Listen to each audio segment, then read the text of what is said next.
Hello, white people. We are going to talk about polio and we are going to compare it to the current hysteria.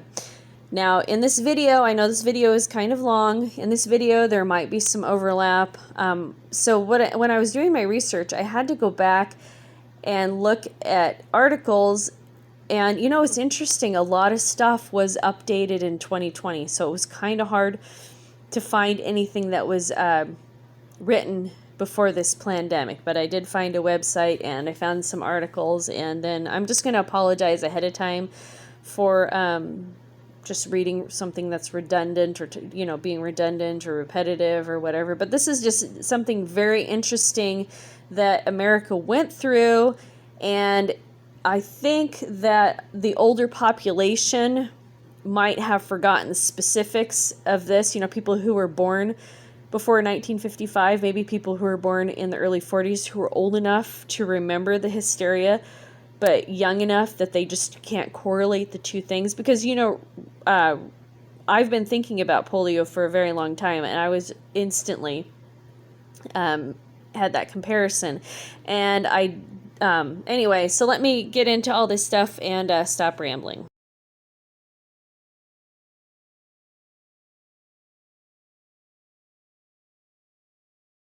This article here was last updated in 2017 from whatever I can tell. You can't exactly tell, but that's what the top of the article says. So let's talk about this, and then let's talk about what's going on right now. Mention polio to anyone before 1955, and they instantly recall the reign of horror that held the country hostage for over a decade. Thousands of children and adults who had full, active, and healthy lives were almost instantly crippled by the horrible disease known as polio. Small polio epidemics actually began in the early 1900s, but it wasn't until the late 1940s and early 1950s that the disease reached epic proportions. In fact, the polio outbreak in 1952 became the worst epidemic in our nation's history. I disagree, it was tuberculosis, but 58,000 cases were reported that year. Of those, 3,200 died, and 21,000 were left with mild or disabling paralysis. What is polio? The word polio is short for poliomyelitis. The highly contagious disease is caused by the poliovirus, while myelitis refers to an infection or inflammation of the gray matter of the spinal cord, which is part of the central nervous system. The disease was classified as either paralytic or non-paralytic. Non-paralytic does not lead to paralysis and only lasts up to 10 days. It has flu-like symptoms, which included, among others, headache, sore throat, and fever. Ding, ding, ding, ding, ding. You see any correlations there? Even though the symptoms were relatively minor, parents were nevertheless thrown into a fit of anxiety, fearing the worst, but in most cases, the patient recovered fully within a week.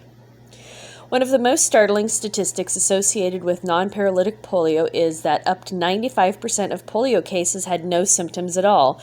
Oh, really? 95% of polio cases had no symptoms at all. Do you see any other parallels? The vast majority of people who contracted the disease didn't even know they had it. So this is why older people are, people who were born before 1952, people who are old enough to remember this hysteria and maybe haven't correlated the two. See, we're going through like deja vu again here. Deja vu again. Oh boy. Anyway, so the vast majority of people who contracted the disease didn't even know they had it. That means that people like many of us who grew up during the polio epidemic may have had polio without knowing it. Paralytic polio is far more serious. The other and much more serious type of polio is paralytic polio. Its symptoms are much like those of non-paralytic. However, after a week, much more serious symptoms show up, which may include sudden paralysis, partial or complete. Less than 1% of all polio cases are paralytic, of which there are 3 types: spinal cord polio, polio in the brainstem, bulbar polio, or both, which is called bulbar spinal polio. If the polio virus gets into the brain, bulbar, the muscle groups in the chest needed for breathing and swallowing became paralyzed. This was the most feared complication of the disease, and death often occurred at this point. However, doctors were unable to save many patients. I'm sorry, let me read that again. However, doctors were able to save many patients by employing a large device called an iron lung. Now, I hope I can, after reading this, I hope that I can maybe find something about how the government subsidized the making of iron lungs, just like, what do we got? Who, I don't even know who the president was at the time, and could they use the War Powers Act to force companies to develop these iron lungs? Well, that'll be the next thing I look up on it. The iron lung, also called the drinker respirator, invented by Dr. Philip Drinker in 1929, was employed to help the patient breathe. The iron lung was a large tubular tank that provided artificial respiration until the patient can breathe independently. Many patients were placed in the iron lung for only a week or two, then were able to breathe on their own. Others weren't so fortunate. Areas that were hard hit by the epidemic had iron lungs flown in from areas that didn't need them. See any more parallels? Hospital hallways were lined with iron lungs during the pandemic. This is another pandemic. And it's estimated that over time, the iron lungs saved many thousands of lives. However, they were cumbersome and very expensive. In 1930, they cost $1,500 each, which was the price of an average home. Whoops, what happened here? Polio wasn't the only health threat. One of the many reasons why polio was such a feared disease is that no one knew how the disease was spread. Doctors and laboratory researchers worked tirelessly to find answers to a disease that crippled thousands. But in spite of how dangerous and dreaded polio was, many doctors disliked all the emphasis placed on polio because it drew attention away from more serious health threats. Whoa, really? Doctors knew that most of the people who had polio didn't even know it, and those that did, most recovered with no disability. God, the parallels. They felt a much larger health threat was tuberculosis. There you go. See, I told you. Which 34,000 people died from in 1950. Also, the deadly flu epidemic of 1957 killed 62,000 people. By contrast, 3,200 people died during... Wow, this article is going to be scrubbed from the internet when the hysteria gang finds it. By contrast, 3,200 people died during 1952, the worst year of the polio epidemic. Plandemic. But diseases that show up suddenly, as polio did, coupled with the fact, because people were probably poisoned, coupled with the fact that no one completely understood the disease, caused a great deal of fear throughout the nation. More parallels. Moreover, unlikely as it was, the fear of paralysis terrified many people. Some people felt that the only thing worse than dying of a paralytic polio was having the disease and not dying. Wow. Some people felt that the only thing worse than dying of a paralytic polio was having the disease and not dying. Okay. Polio research revealed a cruel paradox. Health officials were unsure how the virus spread and how to prevent it. Parents kept their kids clean and well rested and took every other precaution to prevent the disease. Strangely enough, though, research showed that poor immigrant children who lived in unsanitary conditions were exposed to small amounts of the virus and became immune at an early age. Children from clean middle-class homes, on the other hand, were at much greater risk of paralytic polio. That's where we'll leave off this week. Next week, we'll look at the polio epidemic closer to home. South Dakota was the hardest hit state per capita in 1948, and Sioux City, Iowa was the hardest hit city per capita in the United States during the 1952 pandemic. We'll cover that and a lot more on the polio epidemic next week. We'll hope you'll join us. Okay, so where do we find... So now I gotta find... Hold on here. Here we go. I found part 2. A nationwide polio epidemic began in the late 1940s and early 1950s. The fear of polio gripped the nation with fear and anxiety in a way that few had seen before. Other diseases such as tuberculosis and influenza had much higher death rates, but it was the fear of paralysis from polio that was so horrifying. Those who survived influenza or tuberculosis usually recovered without any after effects, where paralytic polio victims' lives were often changed permanently. Foremost in everyone's mind was the thought that they might be the next to contract the disease, or worse, that their children would. Extensive precautions were taken by communities and individual households alike. As the disease spread throughout the country, parents took every measure possible to protect their kids from the deadly virus. During the pandemic years, summer was referred to as polio season, and parents and communities were extra careful. Swimming pools were closed, kids were kept close to home and told to stay away from crowds. School even closed in some areas. All these precautions made little difference. However, in fact, as pointed out in Part 1, the polio virus seemed to attack children and adults in the most sanitary conditions. Anybody for some hand sanitizer? Research showed that poor immigrant children who lived repeating themselves in unsanitary conditions and exposed to open sewers gradually picked up small amounts of the virus and therefore became immune at an early age. Or if they were putting, well, obviously this disease is passed through food and water, so if any small amounts of exposure to a poison, and it will accumulate in your body, and you'll develop a resistance to the effects of it, something like that. I'll have to find something to clarify what I just said so that I don't sound stupid. In 1948, South Dakota had the highest rate per capita of any state in the nation. Sioux Falls and surrounding area were particularly hard hit. However, Del Rapids residents from that era indicated that while there were a few cases here, our town wasn't particularly hard hit. Many patients with paralytic polio needed the aid of iron lungs. In fact, the need for iron lungs was so great that additional units had to be shipped to Sioux Falls from Colorado and Wyoming, where the need wasn't as great. By the end of the year, about 70 people had died from the disease in Sioux Falls, with over 100 patients hospitalized at a time in Sioux Valley Hospital. It's hard to know how many people had actually contracted the disease, as it's estimated that up to 95% didn't show symptoms and in fact didn't even know they had the disease. Polio attacks the small town of Lenox.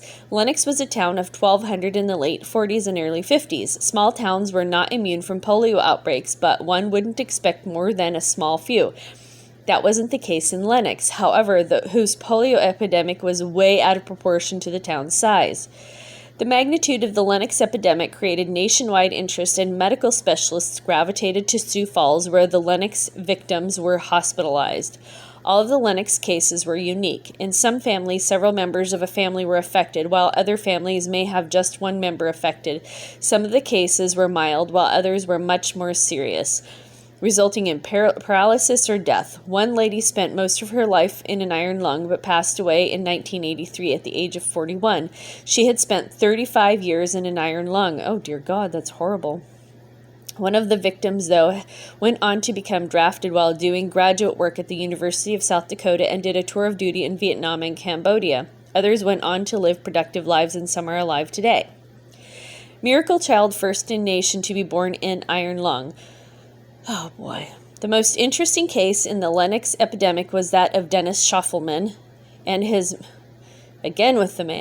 mother. Dennis was called a miracle child, and for a good reason. He was born in an iron lung. Dennis's mother, Pearl, contracted paralytic polio while she was pregnant with Dennis. She was placed in an iron lung, and 3 days later she gave birth. Dennis said the iron lung induced her into labor, causing her to deliver him 3 months premature. Dennis's birth in an iron lung was the first in the nation. A TV show did a story on a man who was born in an iron lung and claimed to be the first in the nation. However, Dennis's birth came 6 years earlier, so he was in fact the first. The Argus Leader, that's the name of the article I'm reading from, has also listed him as the first. His mother died in the same iron lung 1 year later. That's tragic. Dennis did not contract polio but suffered a congenital hip defect, which has caused him lifelong suffering and expense. In spite of the hip defect, Dennis grew into a strong 6'5" man. He worked as a heavy equipment installer and maintenance engineer. He also became an avid outdoorsman. That's where we'll leave off this week. Okay, so now there's another one. Hold on here. All right, I'm back. Here is an article from 2015. Polio survivor looks at life spent running away. Mark Sternhagen thought he had destroyed all copies of the black and white photograph that shows a boy wearing braces that stretch from heel to upper thigh, a thick strap circling his torso, wooden crutches propping him up. Today, more than 50 years after the photograph was taken, the Brookings resident is glad that his younger sister saved a copy. I spent my whole life running, rolling, ambling slow away from that little boy, Sternhagen, of the youngster he once was. I'm not necessarily saying I embrace him now, but the fact is, it's a fact. Sternhagen has put down his thoughts about growing up after polio, leaving his home in Scotland, South Dakota, as a boy to enroll at a special school, and a lengthy love affair with computers and a memoir, Normal for Me. He now almost always uses a wheelchair for mobility, although he can stand on his own to get in and out of vehicles or bed. However, he keeps his crutches around like old friends, Sternhagen said. I was pretty stubborn and I didn't get in the wheelchair until 5 years or more after I should have started using it, he said. I had started then. I could probably walk today. Had I started then, I could probably walk today. Sternhagen, who operates a computer consulting firm primarily for businesses, also teaches part-time at South Dakota State University. When he started, Sternhagen taught Okay, so blah, blah, blah. Let's see if we've got anything about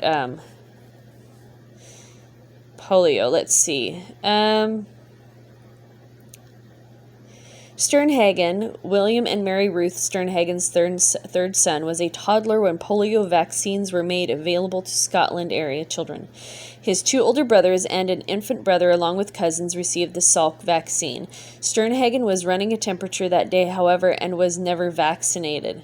When the dreaded polio virus resurfaced the next year, in 1957, Sternhagen contracted the disease. The 18-month-old spent time in a Yankton Hospital before transferring to a Veterans Administration facility in Omaha. He was one of only 3 children there.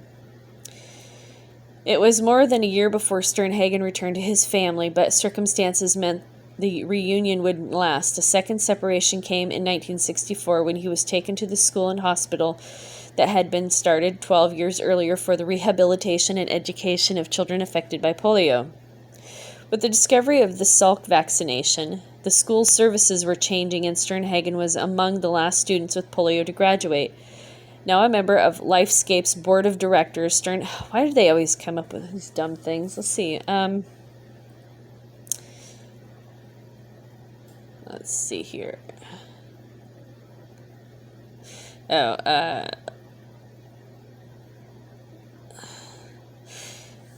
Let's see. Sorry, let me put this on pause.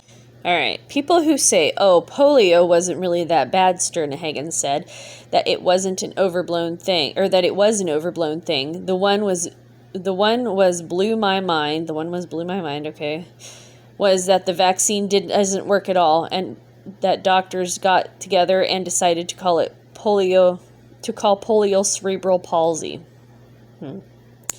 Sternhagen wasn't always open about living with a disability or the years he spent at Lifescape. Okay.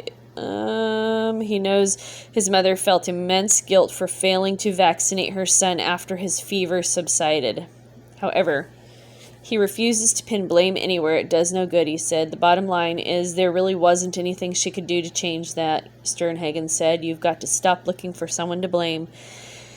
Oh, brother. Okay. So this is the end of this article. And then here is an article from 2016. The 1948 polio epidemic, South Dakota had highest per capita rate in the U.S. And do you see that nurse there in that nurse's hat? I didn't wear one of those hideous hats. When I graduated from nursing school, I got pretty damn lucky. Oh, what happened here? Damn it. Get back over there. There we go. I was the first year we didn't have to wear those stupid hats, but I still had to wear white. I don't remember. What year did I stop wearing white pants? I don't think it was until around 2000 where I was able to stop wearing white pants to work. In 1948, Sioux Falls and surrounding areas were hit with an outbreak of polio. Poliomyelitis we already know that, we went there. It comes on like an ordinary cold or flu with fever and sore throat. From there, it can progress to tingling in the extremities and weakness and paralysis of the muscles. In worst cases, it causes complete paralysis of the body. Once the virus runs the course, the patient can often recover completely from the paralysis, okay?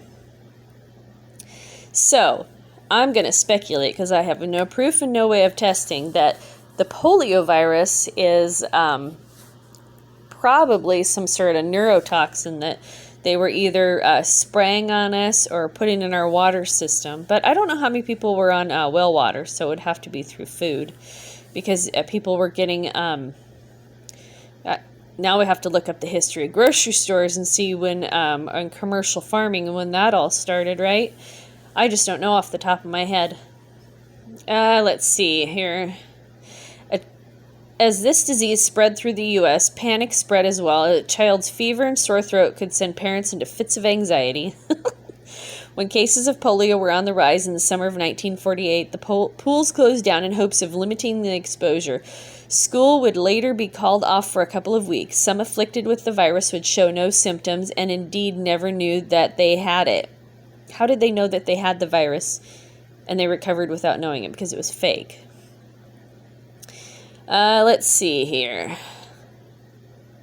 We put beds in the hall and every place we could find to put them because they came in that fast. Because people were freaking out, right? In wards that ordinarily would have 5 beds, there were 7. Children with polio would be quarantined and not allowed visitors, even their parents, for much of their stay, which could last months. Those who were completely paralyzed would be allowed as visitors as they were less likely to survive. Oh, wasn't that generous of them? Most patients would spend their time in iron lungs. Sioux Valley Hospital had such a need that they would get additional devices from Colorado, and we already talked about that. New therapies were developed to help cope with the paralysis. An Australian nurse named Elizabeth Kinney developed procedures that would exercise the paralyzed muscles rather than immobilizing them. Yeah, because anytime you immobilize a paralyzed muscle, it's just going to atrophy. Her methods also involved warming the muscles with hot packs known as Kinney packs. By the end of 1948, at least 67 people had died from polio in Sioux Falls. There were 100 patients at a time at Sioux Valley, and the staff there would get only 5 hours of sleep each night. I don't know what the population was back then, and I don't know what the average number of people that were in the hospital at the time. Why were they only getting 5 hours of sleep? The disease ran its course in that year, and though there were sporadic cases, it never again got as bad as it had been. South Dakota had the highest instance per capita of polio cases reported in the nation at the time, with greater than 1 per 1,000 people symptomatic. So, you're not allowed to get a sore throat, have a headache, or a fever, because you're going to die.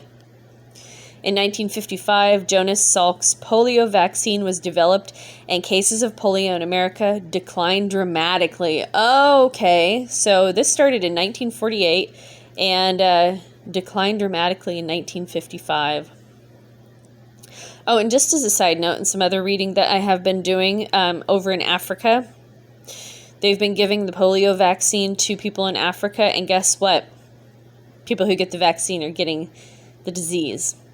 And then they also try to say that there's a wild polio virus, too. It's just stupid. Let's see. Though polio still exists in the world, the U.S. has been polio-free since 1979. As long as vaccinations continue, the world may one day be rid of it. Irene Fisher-Kuhn went on to establish Crippled Children's Hospital and School in Sioux Falls before retiring in 1968. Oh, that's the end of that. And there you have it, folks. Scamdemic, deja vu all over again. I wonder how many times this crap has been pulled on populations. Now, the U.S. didn't have a middle class per se until, until at least after World War II, right? But previous to that, everybody lived out on a farm, and then the people living in the city were the shitty European immigrants that were allowed to come over, even though, this country wasn't perfect, but then they let the degenerates come over, European degenerates. But anyway, so I think as a collective, if you guys are interested in unraveling this scamdemic, is if you guys could find, and I'll definitely start looking too, find people who were alive and old enough during the polio scamdemic and ask them what the government was up to. Because, as I think back to government scams, I think of this old lady that I took care of back when I was young, and she was alive during the Dust Bowl, And she said the Dust Bowl was caused by, drumroll please, the government. Government is the leading cause of death. All right, white people, that's it for now. Thank you so much for listening. Thank you so much for your patience. I look forward to your thoughts below.